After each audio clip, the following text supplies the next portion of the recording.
Hey there, and welcome back. Today, we are diving into something really fascinating, a way of looking at how our consciousness works, how we get inspiration, and how we actually act on it. It's the idea of the three minds. And trust me, once you get this, it's like suddenly realizing you've been driving with a GPS system you didn't even know was turned on. The three minds. Let's start with the first one, the higher mind. Now, this isn't inside your body. It's more like a layer of awareness that sits above and around you. It's not bound by time or space, so it sees things from a much bigger perspective. Think of it like this. Your everyday mind is walking on the ground, right? You can only see what's around the next corner.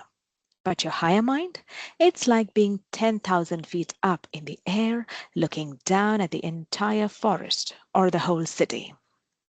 You see only the trees when you are in the forest. You see only the traffic jam in front of you on that lane. From up there, the higher mind can see the traffic jams, the free lanes, the shortcuts. So the higher mind can know what's coming because it can see all the possible roads ahead. And it whispers to you, take this way, it'll be smoother. It doesn't force you, it just guides. Then we have the physical brain. Think of it as the antenna. Its job is to pick up those transmissions from the higher mind and filter them down so you can use them. And finally, there is the physical mind. This is the part of you that perceives and acts in this world. It doesn't create the vision, it just walks the path on the ground. It's the explorer. It's the physical mind that helps us experience the life we have chosen to live in this world. The challenge is it doesn't see the whole map, and when it tries to figure out the how of everything on its own, that's when we get anxious, confused, or stuck. So, how does the higher mind talk to us? Not usually with words. It speaks in subtle cues, those little nudges, gut feelings, or that strange sense of resonance, or sometimes even symbols. It shows up as inspiration, that sudden spark of an idea that excites you. It shows up as imagination, the daydream, the picture, the vision that lights you up. That's the language of the higher mind. The tricky part? These signals are soft and they are easy to miss if you're distracted or not in the here now or rigid in your thinking. Now let's talk about the ego. The ego lives in the physical mind, or rather, it's a part of the physical mind. And despite what you've heard, it's not the villain, it's actually necessary. Without ego, you wouldn't have a stable sense of self and experience this illusory world as a concrete reality.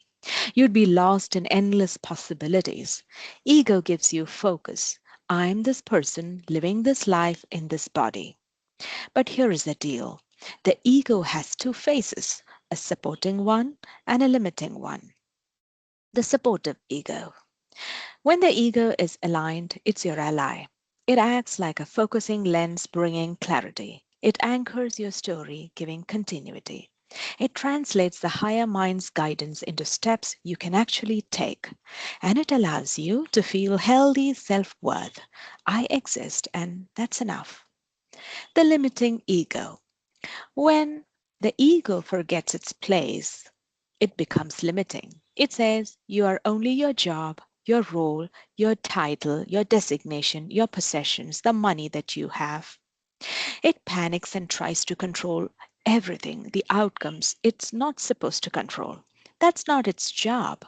Its job is just to obey what only the higher mind can see. It makes you feel separate from guidance, from others, even from the source, or what some of you call as God. And it clings to rigid beliefs. I'm not good enough. This never works for me. You have not achieved enough. Look at your friend who made tons of money. And that's when ego stops being a lens and turns into a cage. Here is a simple truth. The higher mind is your compass. It sees the big picture and points the way. The physical mind is your explorer. It walks step by step, right here on the ground. The ego? The ego is just the tool. It helps you focus, but was never meant to drive the car. The moment ego jumps into the driver's seat, that's when you feel anxiety, rigidity, and struggle because the physical mind just doesn't have the higher view and you force it to do the job that it was never meant to do. Harmonizing the three minds. So, how do you make all of this work together? Let the higher mind conceive. Trust the visions, inspirations, and imaginations you receive. Let the brain receive. Stay relaxed. Don't overthink. Don't overanalyze. Don't overengineer. And let the signals come through. Let the physical mind act. Take that inspired step, even if you don't know the whole outcome. Trust. And let the ego focus, but not control. It's there to help, not to steer. It exists to anchor your nature, your personality, adding that flavor to your own way of acting. Here is something you can do. Close your eyes and imagine yourself floating above your life, 10,000 feet up. From up there, you can see the whole terrain, the clear roads, the shortcuts, the blocked paths. Now drop back into your physical mind and ask, what's one step I can take today to follow the flow I saw from above? Then listen. It may come as inspiration, it may come as imagination, or just a subtle cue. That's your higher mind whispering. Let me give you an example. Let's say you feel inspired to start a new project. A supportive ego says, I'm someone who takes bold, creative steps. It helps you organize, plan, and move forward. A limiting ego says, what if I fail? I need guarantees first. And suddenly, the higher mind's soft voice is drowned out by fear. So here is a reframe. The ego is the passenger, not the driver. My physical mind is the walker, not the map maker. And my higher mind exits outside of me, above me, with a bigger perspective. That is the compass pointing to flow, alignment, and my success. So, my only job is to just tune in, trust the inspiration, follow the breadcrumbs. So, ask yourself, am I letting my ego drive or am I letting the higher mind with its higher foot view guide my path?